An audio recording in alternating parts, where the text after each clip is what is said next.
So on the 6th of March marks Ghana's Independence Day. The Ghana's Independence Day was lebeni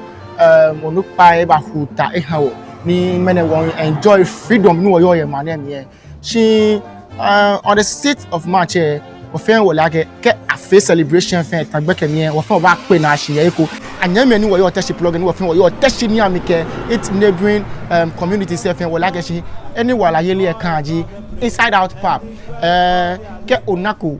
o Ghana jesse ko no owo ko ba Teshie plug ko ba Teshie plug mi wo jesse eko fen ko ye bi ene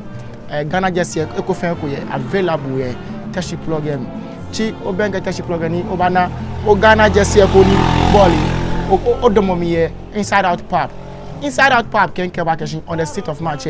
obado ba ye wala ye ni no fen no tawo ni akeye wala konfefen ye Inside Out Pub komo tajini ahu kembolewo eko esako Ghana ye nkebo fen won live it peacefully ye wo man mi ni wonako na agbako it's worth celebrating yo nya wo fen wo pe ahye Inside Out Pub on the 6th of March koni banyali wa ye wala ne ba Teshie plug ye mi hu kenya to Ghana just eko wo ye ko e bi nya chanya benka Teshie plug at affordable rate Ghana just la son yo bi nya ba bring your orders because Charlie